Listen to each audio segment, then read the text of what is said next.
নদীর মাঝি বলে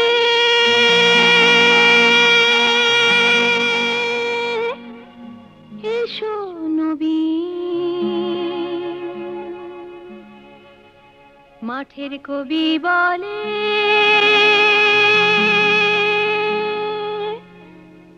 এসো নবী। দেখেছি দূরে ওই সোনালি দিন, দেখেছি দূরে ওই সোনালি দিন। প্রিয় দর্শক, শুভেচ্ছা সবাইকে, আমন্ত্রণ জানাচ্ছি কৃষি, খামার ও উন্নয়নমূলক অনুষ্ঠান পেট্রোক্যাম্প সোনালী দিনে। আমাদের প্রাণী সম্পদ যে খাত রয়েছে, এখানে কিন্তু গরু, ছাগল, হাঁস, মুরগি এবং নানা ধরনের প্রাণী রয়েছে, এবং এইগুলিকে আমাদের একসময় কিন্তু চারণভূমি ছিল আমাদের গবাদি প্রাণীর জন্য। এখন সেগুলি সংকুচিত হয়েছে, তাদের খাদ্য ব্যবস্থাপনার জন্য এখন বিভিন্ন রকম পদ্ধতি ব্যবহার করা হচ্ছে, এবং এই যে প্রাণী সম্পদের মাধ্যমে আমাদের অনেক মানুষের কর্মসংস্থান যেমন হচ্ছে, পাশাপাশি এটার থেকে আমরা আমাদের খাদ্য পুষ্টির যোগান নিশ্চিত করতে পারছি।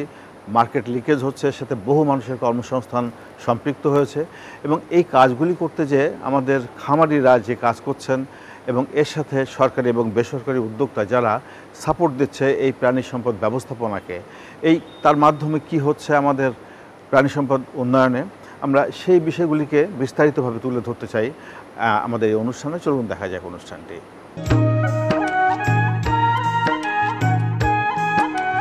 অর্থনৈতিক গুরুত্ব বিবেচনায় বাংলাদেশের হবিগঞ্জ জেলার যেমন অমিত সম্ভাবনা রয়েছে, তেমনি প্রাকৃতিক সৌন্দর্য পিপাসু পর্যটকদের কাছে আকর্ষণীয় এলাকার টিলায় আচ্ছাদিত চা বাগান।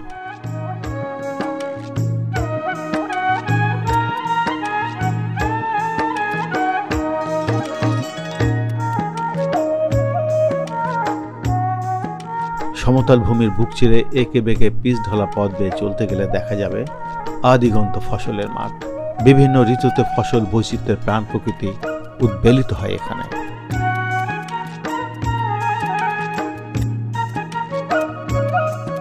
সীমান্ত রেখার অভ্যন্তরে নিম্নভূমি হাওর বর্ষায় যেমন মুগ্ধতা ছড়ায়, তেমনি প্রাকৃতিক মৎস্য সম্পদ ও জলজ জীব বৈচিত্র্যে পূর্ণতা পায়। এই জেলায় রয়েছে 9টি উপজেলা, যা প্রাকৃতিক সম্পদ আর সৌন্দর্যের আধার। এ জেলায় বিভিন্ন শ্রেণী পেশার মানুষের বসবাস থাকলেও প্রাণী সম্পদ খাত থেকে আসছে খাদ্য ও পুষ্টির যোগান। গতিশীল হচ্ছে গ্রামীণ অর্থনীতি, কর্মসংস্থান হচ্ছে বহু মানুষের। হবিগঞ্জ জেলা প্রাণী সম্পদ কার্যালয়ের অধীন 9টি উপজেলা প্রাণী সম্পদ কার্যালয়ের প্রত্যক্ষ তত্ত্বাবধানে বড়, মাঝারি ও ক্ষুদ্র ক্ষুদ্র প্রাণী খামার গড়ে উঠেছে।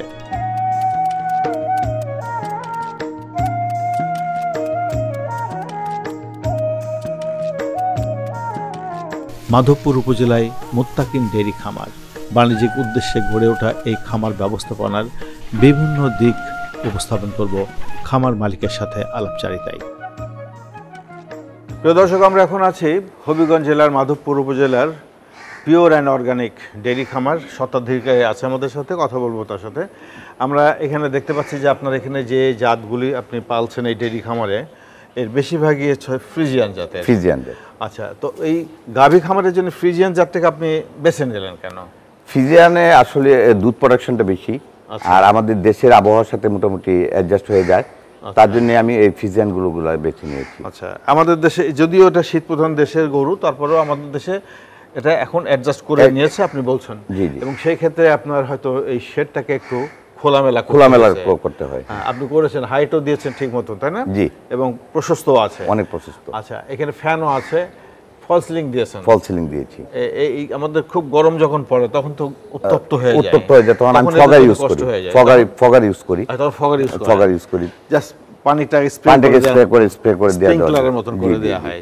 কতগুলি গাভী আছে আপনার এখানে? আমার এখানে প্রোডাকশনে আছে প্রায় 40টা গাভী, আর প্রেগনেন্ট অবস্থা আছে 40টা, 80টা, আর বকন আছে 30টা। আচ্ছা, তাহলে এইগুলি থেকে আপনি মনে করেন যে দুধ কেমন পাওয়া যায় যখন প্রেগন্যান্ট ছাড়া, যখন বাচ্চা হওয়ার পর দুধ তো বেশি হয়? বাচ্চা হওয়ার পর আলহামদুলিল্লাহ সর্বোচ্চ আমি আমার একটা গাভী 38 লিটার, যেটা মুন্ডি গাভী, এই যে গাভীটা দেখতেছেন এটাও বাচ্চা দিবে, এটা 38 থেকে 40 লিটার দুধ দেয়। আচ্ছা। আর এমনি টোটাল দুধ প্রোডাকশন আছে আমার 500-520 লিটার, একটু প্লাস মাইনাস হয়। হ্যাঁ, সেটা তো হতেই পারে। বেচা কেনা হয়ে যাচ্ছে? বেচা কেনা আলহামদুলিল্লাহ সবকিছু হয়ে যাচ্ছে। এই গরুগুলোকে আপনি কি খাওয়ান? এই গরুগুলোকে বেশি অংশ আমি ঘাস খাওয়াই আর দানাদার থেকে দানাদার। এই খাবারের সংস্থান এই ঘাস কোথা থেকে আনেন? ঘাস আমার নিজের জমিতে আমি রোপণ করছি। আমার নিজের জমি থেকে আমি ঘাস করেন? এটা হলো গিয়া নেপিয়ার ঘাস আছে, তারপর এই ভুট্টা, গেমা, এই ধরনের ঘাস আমি ইয়া করি। গরুগুলো কিন্তু সব প্রেগন্যান্ট, তাই না? বাচ্চা আছে? জি জি জি জি জি। তো এইখানে তো এআই করেছেন নিশ্চয়ই? এআই করছি। আমাদের দেশে কিন্তু অনেকগুলো কোম্পানি আছে যারা এখন এআই করছে, আপনি কোনটা থেকে করেন? মাধবপুর প্রাণী সম্পদের অফিস থেকে আমি এটা করতেছি। ওরা সার্ভিসটা দেয়? ওরা এই সার্ভিসটা দিচ্ছে। অসুখ বিসুখ হলেও তাদেরকে, অসুখ বিসুখ হলেও আমি তাদেরকে পাচ্ছি। মাধবপুর প্রাণী সম্পদ উপজেলার যে মিঠুন সরকার সাহেব আছে, ওনার একটা অ্যাপস আছে, ওই অ্যাপসের মাধ্যমে আমি কাজ করি এবং উনি নিজেও ব্যক্তিগতভাবে আমার এখানে প্রশিক্ষণ দেওয়ার ব্যবস্থা করেন। কি অ্যাপস এটা? এটা হলো ই ট্রেনিং অ্যাপস। আচ্ছা, এটা দেখি আপনার মোবাইলে আছে? আমার মোবাইলে আছে। আমার মোবাইলে 2018 সালে প্রথমে এই যে প্রাণী মানুষের হাতের মুঠোয় সেবা পৌঁছে দেওয়ার জন্য bdvets.com চালু করেছিলাম। বাংলাদেশের প্রথম অনলাইন ভেটেরিনারি সেবা প্ল্যাটফর্ম ছিল। অ্যান্ড্রয়েড ফোনের এই যে প্লে স্টোরে গিয়ে আপনারা যদি এখানে ই ট্রেনিং সার্চ দেন তাহলে এই যে লোগোটা আসছে ই ট্রেনিং অ্যাপস, এখানে ক্লিক করলে ইনস্টল করে নিলে আপনাদের মোবাইলে এটি ইনস্টল হয়ে যাবে। ফোনে ইনস্টল হওয়ার পর এই ই ট্রেনিং আইকনে ক্লিক করার পরে এই অ্যাপসটা রানিং হবে, ওপেন খুলে যাবে। এখান থেকে আপনারা আপনাদের প্রয়োজনীয় যারা এই মুরগি পালন, দেশি গাভী পালন, এরকম এই ভেটারেক্সে লগ ইন করে তারা সরাসরি ডাক্তারের সাথে অ্যাপয়েন্টমেন্ট নিয়ে চিকিৎসা সেবাও নিতে পারেন। অনেক বিষয় যেগুলো আছে তারা নিজেরাই এই অ্যাপসের মাধ্যমে তারা অনেক সেবা নিজেরা নিতে পারেন, স্বয়ংক্রিয়ভাবে নিতে পারবেন। আমাদের একটা পিজি গ্রুপ আছে। আচ্ছা, সেই গ্রুপের সবার কাছে 30 জন সদস্যের মধ্যে ধরেন প্রায় 20 জনের মধ্যে আছে। কারোর স্মার্টফোন নাই এই ধরনের। ওই জন্য যখন আপনারা হিটে আসে গরু, অনেক সময় আমরা ইদানিং শুনি যে মিস হয়ে যায়, বীজ দেওয়ার পরেও হয়তো কনসেপ্ট করে না। তো এরকম ঘটনা কোন ঘটে আপনার ক্ষেত্রে? কি আমার এরকম ঘটনা খুবই কম। আমি 85% অ্যাচিভ করছি। আচ্ছা, আমার খামারে আমার এই ধরনের হয় নাই যে মিস হইছে। একটি গরু বা গাভী খামার করতে গেলে তার সফলতা অনেকাংশে নির্ভর করে খামার ব্যবস্থাপনা, পরিষ্কার পরিচ্ছন্নতা, আলো বাতাস, ওয়েস্ট ম্যানেজমেন্ট এই সব কিছুর উপরে আপনি সেগুলি করছেন? আমি সেগুলো যথাযথভাবে পালন করতেছি। এই খামারটিতে এই ধরনের 5টি শেডের 4টিতে ফ্রিজিয়ান জাতের গাভী লালন পালন করা হচ্ছে।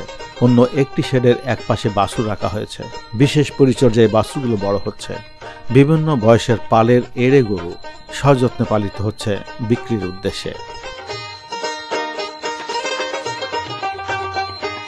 আমরা এতক্ষণ গাভী শেডে ছিলাম, আমরা এখন যে শেডটাতে রয়েছি এখানে সব এড়ে বাছুর এবং কিছু গরু আছে আর একটু বয়স বেশি, যেগুলো মোটা তাজা করা হচ্ছে।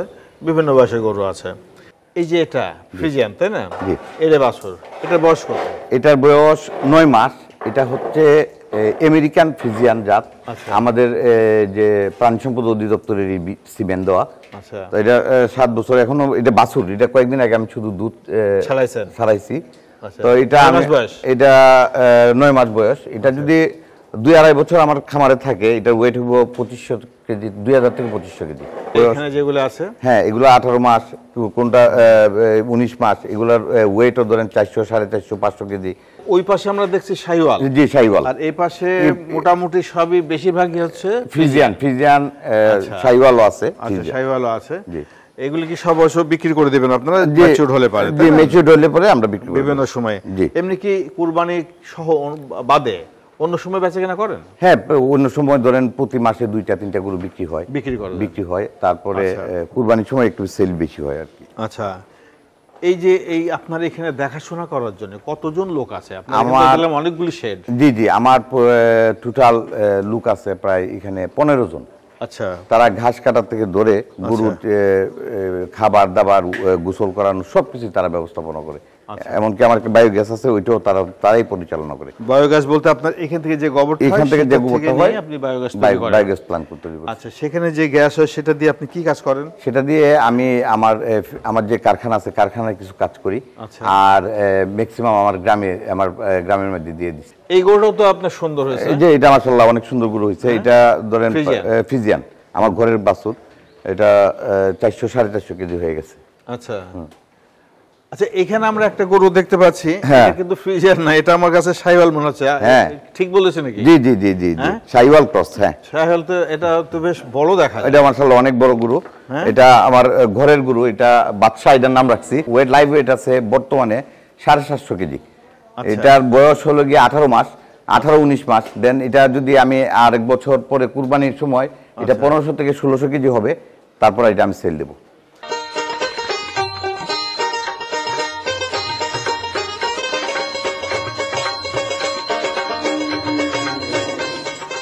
আমাদের বাংলাদেশে যে প্রাণী সম্পদের মাধ্যমে যে খাদ্য এবং দুধের যে যোগান আসছে, তার সবচেয়ে বড় অংশ কিন্তু ছোট ছোট খামারি, পরিবার ভিত্তিক 2-1টা করে গরু যারা পালে। আর এই ধরনের বড় খামারির সংখ্যা কিন্তু খুব কম আমাদের দেশে। তাহলে এবং এরা কিন্তু মোটামুটি শিক্ষিত এবং এরা সচেতন তার গরু পালার ব্যাপারে, যে কীভাবে খাদ্য ব্যবস্থাপনা, বাসস্থান ব্যবস্থাপনা সব তারা জানে। ওই ছোট ছোট খামারি যারা পরিবার ভিত্তিক গরু, ছাগল, হাঁস, মুরগি পালে, তাদের জন্য আপনাদের করণীয় কি, বা তাদের জন্য কিভাবে কাজ করছেন, বা কি বলবেন তাদের জন্য? মনে করেন প্রান্তিক, পারিবারিক বা বাণিজ্যিক সব ধরনের খামারির, এবং যারা গরু, ছাগল, হাঁস, মুরগি, ভেড়া, ডেইরি খামার, পোলট্রি খামার, অর্থাৎ প্রাণী সম্পদের যে কোনো ধরনের উদ্যোক্তা, সে হোক প্রান্তিক, সে হোক পারিবারিক পর্যায়ে পালন করে, সে হোক খামারি, আমাদের মৌলিক 3টি বিষয় জানা জরুরি। যেটা বলেছেন সেটাই হলো যে আমাদের যে প্রান্তিক খামারিরা, তারা ওই বিষয়টাতে একটু ঘাটতি থাকে। সেজন্য আমরা প্রাণী সম্পদ, প্রতিটি উপজেলা প্রাণী সম্পদ অফিস থেকে উঠান বৈঠক করে এবং বিভিন্ন প্রশিক্ষণের মাধ্যমে এবং আমাদের যে সম্প্রতি চালু করা অনলাইন এই অ্যাপসের মাধ্যমে, এই ট্রেনিং অ্যাপসের মাধ্যমে তাদেরকে এই বিষয়গুলোতে সচেতন এবং দক্ষ করার চেষ্টা করি। তো মৌলিক বিষয়গুলোর মাঝে আমি বলবো যে যারাই পারিবারিক পর্যায়ে বা প্রান্তিক খামারি বা পারিবারিক পর্যায়ে বা বাণিজ্যিক পর্যায়ে খামার করে থাকেন, যে কোনো ধরনের খামার, 3টি বিষয় অবশ্যই মাথায় রাখতে হবে। তার বাসস্থান ব্যবস্থাপনাটা খোলামেলা হতে হবে, পরিষ্কার পরিচ্ছন্ন থাকতে হবে, জৈব নিরাপত্তা ব্যবস্থার প্রতি নজর দিতে হবে, এবং যদি ঘর তৈরি করেন সেটা পূর্ব পশ্চিম দিকে লম্বা তৈরি করার চেষ্টা করবেন। কারণ আমাদের দেশে গরমকালে দক্ষিণ দিক থেকে বাতাস প্রবাহিত হয়, আর শীতকালে উত্তর দিক থেকে।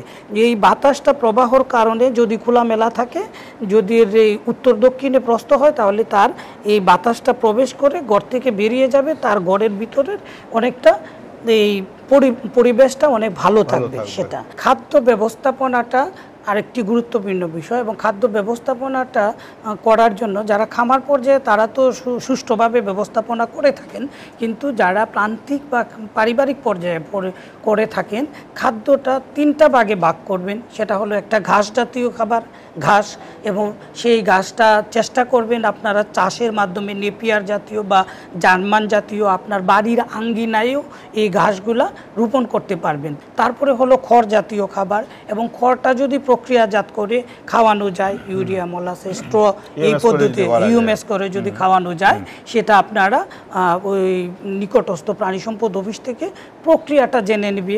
তারপরে হলো দানাদার খাদ্য। এই দানাদার খাদ্যর মধ্যে খোল, কুড়া, ভুসি এই সমন্বিত থাকে। তো আমি বলে থাকি যারা পারিবারিক পর্যায়ে বা এই প্রান্তিক পর্যায়ে খামার করে থাকেন, তাদের গরুর যদি ওজন অনুসারে এবং দুধ উৎপাদন অনুসারে দানাদার খাদ্যটা খাওয়ালে গরুগুলা সুস্থ থাকবে এবং আপনার অর্থনৈতিক উন্নয়নে ভূমিকা রাখবে, কারণ তার উৎপাদন বেড়ে যাবে।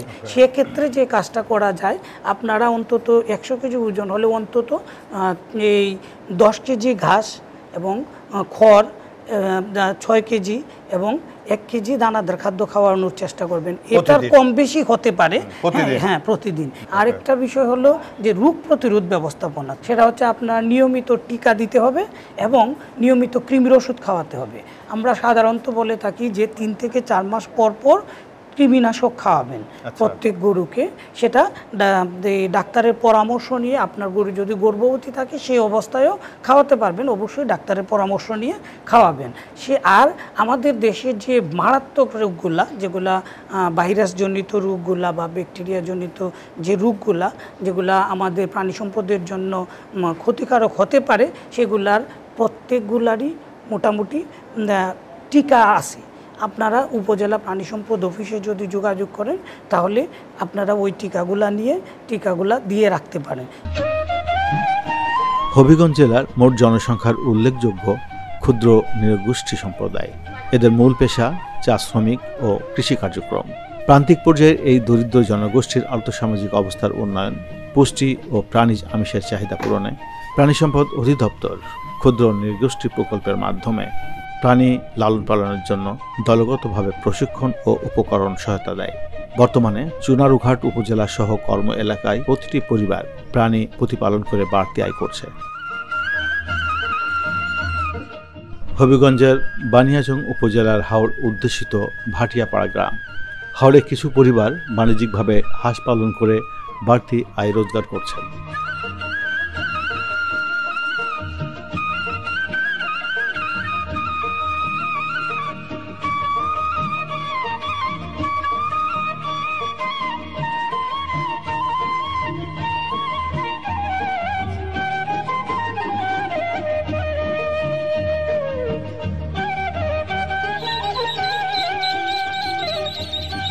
দুর্গম হাওড় এলাকায় হাঁস পালনের জন্য খামারিদের একদিন বয়সের বাচ্চা সহ বিভিন্ন বয়সের হাঁসের বাচ্চা সহজলভ্য করতে গড়ে উঠেছে বেশ কিছু লোকাল মিনি হ্যাচারি।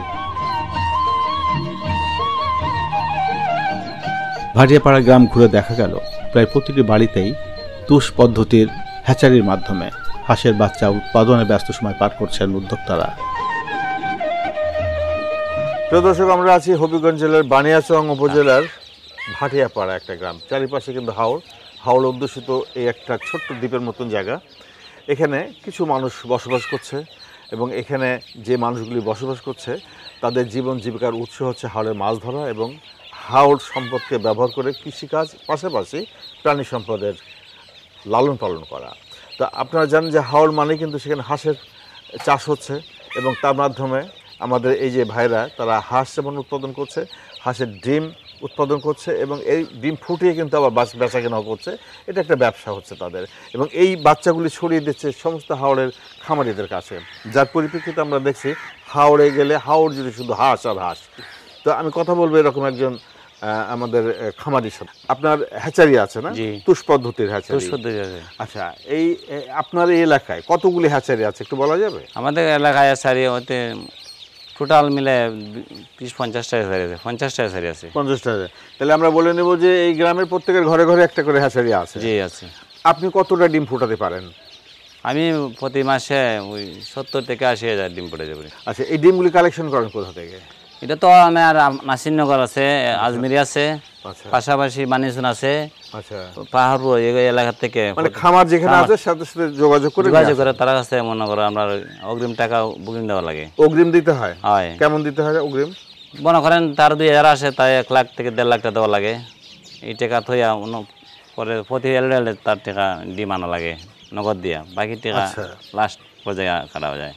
আচ্ছা, যে ডিমগুলি আপনারা আনেন সেই ডিমগুলি থেকে বাচ্চা করতে হয়, তাহলে সেই ডিমের তো হাসাও লাগে নাকি? জি জি, মনে করেন পার্সেন্টে লাগে, শতকরা 10টা আশা লাগে। আচ্ছা, 90 পিস হাসি আর 10 পিস হাসা। তো নরমালি যে ডিমগুলি আমরা পাই আর এই ডিমের মধ্যে পার্থক্য একটু আছে। জি জি, বাজারের ডিম, লোকাল ডিম। আচ্ছা, লোকাল ডিম বাজার থেকে 16 টাকা, এই ডিম থেকে 20 টাকা প্রতি পিসের, 5 থেকে 7 টাকা বেশি থাকে। আচ্ছা, আরেকটা কথা বলেন, এই যে ডিম বাচ্চাগুলি ফুটাচ্ছেন বিক্রি করবেন কোথায়? পাইকারি বাজার আছে? পাইকারি বাজার জায়গা জায়গা ফাটি আছে, ওই সিলেটে আছে, ওই আপনার বিশ্ব রোড আছে, অনেক দূর যেতে হয়। ব্রাহ্মণবাড়ি আছে, ওই আপনার আজমির আছে, জায়গা জায়গায়। এই ব্যবসা করতে যে বা এই উৎপাদন করতে যে আপনাদের কি কি সমস্যা হচ্ছে? মনে করেন থুস দিয়ে ফুটাইতে তো আমরা লোকের দরকার। হ্যাঁ, আমরা এলাকা তো মানে হাওড় এলাকা জায়গা ভাষা খুব কম, এই জন্য আমরা মেশিনের দরকার। মেশিন দরকার, কিন্তু মেশিন হলে তো বিদ্যুতের দরকার হবে, সেই বিদ্যুৎ কি সবসময় পাওয়া যাবে? হ্যাঁ, পাওয়া যায়। মানে মেশিন হলে আপনাদের আরো মেশিন হলে বিদ্যুৎ আছে, তবে মেশিন আনলে আমরা আইপিএসও লাগবো, এই মানে করেন জেনারেটর দরকার। মানে এখন যে পদ্ধতিতে আপনারা করছেন তুষ পদ্ধতিতে, জি জি, যদি মেশিন আপনার হ্যাচিং মেশিন আছে, অটোমেটিক মেশিন, ইলেকট্রিক মেশিন, জি জি, তাহলে কি আপনাদের বেশি সুবিধা হয়? জি জি, আমরা খুব সুবিধা হয়। আমরা সেটা তো খরচ অনেক বেশি, লোকের বেলাও বাঁচবো, আমরা আর তো জায়গা অল্প জায়গা, তো মেশিন হলে আমরা বেশি চাষ করতে পারবো। হবিগঞ্জ জেলাটি জীব বৈচিত্র্যের দিক দিয়ে এটা একটা বিশেষ গুরুত্ব বহন করে। এটার একদিকে যেরকম রয়েছে হাওর, আর একদিকে রয়েছে হলো বিভিন্ন টিলা এবং বন এবং হলো সমতল ভূমি। এখানকার জীব বৈচিত্র্যের বিষয় হলো যে এখানে হাওর অঞ্চলে ব্যাপক পরিমাণে এখানে লাইভ স্টকের যে প্রাধান্য রয়েছে, বিশেষ করে হাঁস পালন। এখানে হাঁস পালনের মাধ্যমে এখানে জীবন জীবিকার এবং হলো কর্মসংস্থানের যে ব্যবস্থা করা হচ্ছে, এটা প্রাণী সম্পদ অধিদপ্তর থেকে বিভিন্ন প্রকার তাদের যে সাপোর্ট দেওয়ার কথা, সরকার থেকে সাপোর্ট দেওয়ার কথা, সেগুলো আমরা সাপোর্ট তাদেরকে দিচ্ছি, প্রশিক্ষণ বা বিভিন্ন ধরনের ইনফরমেশন তথ্য প্রদানের মাধ্যমে। এবং এখানে প্রাণী সম্পদের উন্নয়নের জন্য সরকার কর্তৃক যে সমস্ত প্রকল্প এখানে বাস্তবায়িত হচ্ছে, প্রকল্পগুলোর যে বিভিন্ন ইনপুট বা ট্রেনিং যে সামগ্রী যেগুলো, এগুলো যথাযথভাবে আমরা মাঠ পর্যায়ে সুফলভোগী যারা আছে তাদের মাঝে বিতরণ করছে। এখান থেকে উল্লেখ্য যে বড় বিষয়, যে এখানে বড় বড় বেশ কিছু আছে, খামারি আছে, লেয়ার খামার, যেখানে লাখ লাখ ডিম উৎপন্ন হয়। বিশেষ করে আমরা যদি ধরি এখানে কাজী ফার্মস বা প্রাণ গ্রুপের যে সমস্ত বড় বড় খামার আছে, সে খামারে লাখ লাখ ডিম উৎপাদন এখান থেকে হয় এবং এখান থেকে সেই ডিমগুলো সিলেট বা ঢাকা অঞ্চলে যায়। তবে সবচেয়ে বড় বিষয় যেটা, সেটা হলো যে লাইভ স্টকের বড় অংশ যেটা ডেইরি খামার, এই ডেইরি খামারের অংশটুকু এখানে একটু মানে পিছিয়ে রয়েছে, কারণ এখানে সেই ইন্ডিজেনাস যে গরুগুলো আছে সেগুলো এখানকার লোকাল লোকজন লালন পালন করে। সবচেয়ে বড় বিষয় এখানে যে তাদের আসলে পশু খাদ্যের যে অভাব, এইটা কিন্তু এখানে রয়ে গেছে। এখানে ডেইরি খামার বা মোটা তাজাকরণ খামারে মানে লোকাল কিছু প্রতিবন্ধকতা থাকলেও তারপরেও আমরা প্রাণী সম্পদের সহযোগিতায় খামারিদেরকে বিভিন্ন প্রকার উৎসাহ বা উদ্দীপনা দিয়ে যাচ্ছে। বিশেষ করে যারা বিদেশ ফেরত বা বিদেশে যেতে যারা আগ্রহী, তাদের মাঝে আমরা এই কথাটি বোঝাতে সক্ষম হয়েছি যে বিদেশে যে পরিমাণ টাকা তারা ইনভেস্ট করবে, সে পরিমাণ টাকা যদি তারা লাইভ স্টকে দিয়ে খামার যদি স্থাপন করতে পারে, তাহলে তার চেয়ে বেশি পরিমাণে লাভবান হতে পারবে এবং হলো তারা স্বাবলম্বী হতে পারবে। সেই কথাটি সামনে রেখে অনেক খামারই আছে, তারা কিন্তু বিদেশ যেতে নিরুৎসাহিত বোধ করেছেন এবং তারা খামার স্থাপন করেছেন। এখানে ক্ষুদ্র নৃগোষ্ঠী যারা আছে, সমাজ থেকে পিছিয়ে পড়া জনগোষ্ঠী, তাদের জন্য এখানে আমরা তাদেরকে বিশেষ করে হলো বকনা, তারপরে হলো মুরগি, হাঁস, এগুলো বিতরণ করছি। তারা এগুলো লালন পালন করছে। তারা হলো চা শ্রমিকের যে প্রাপ্য আছে সেটার পাশাপাশি তাদের লোকাল যে অর্জন, তাদের যে পারিবারিক আয়, যেটা গাভী বা এই বকনা পালন বা মুরগি হাঁস পালনের মাধ্যমে যে আয়টা হয়, এইটা দিয়ে তারা নিজে পারিবারিকভাবে সচ্ছলতা নিয়ে এসেছে। এখানে 9টি উপজেলার যে খামারি ভাইরা আছেন, তাদের উৎপাদিত দুধ, ডিম, মাংস, এগুলো নিজেদের চাহিদা পূরণ করার পরবর্তীতে আমরা বাইরে এগুলো বিক্রি করার জন্য, বেশি লাভ করার জন্য তাদের মার্কেট লিঙ্কেজের ব্যবস্থা করে দিচ্ছে। বাংলাদেশের 7টি হাওড় জেলায় মতান্তরে 427টি হাওড় রয়েছে। সকল হাওড় এলাকায় আগ্রহী খামারিদের হাঁস পালনে আগ্রহী করতে সরকারি বেসরকারি উদ্যোগে উপজেলা ভিত্তিক আধুনিক হ্যাচারি স্থাপনে সহজ শর্তে ঋণ দেওয়ার ব্যবস্থা করতে পারলে এবং ডিম ও মাংসের জন্য বিক্রয়যোগ্য হাঁসের বাজার স্থাপন করা গেলে নতুন নতুন উদ্যোক্তা সৃষ্টি হতে পারে। দেশের ডিম ও মাংসের মোট চাহিদার উল্লেখযোগ্য পরিমাণ হাওড় অঞ্চলের প্রাকৃতিক পরিবেশ থেকে পাওয়া সম্ভব মনে করছেন খামারিরা। প্রিয় দর্শক, আপনারা দেখছিলেন কৃষি, খামার ও উন্নয়নমূলক অনুষ্ঠান পেট্রোক্যাম্প সোনালী দিন। আজ এ পর্যন্ত, আগামী অনুষ্ঠানে আবার দেখা হবে। সে পর্যন্ত ভালো থাকুন, সুস্থ থাকুন। আল্লাহ হাফেজ। দেখেছি দূরে ওই সোনালি দিন, দেখেছি দূরে ওই সোনালি দিন। পীর মাঝি বলে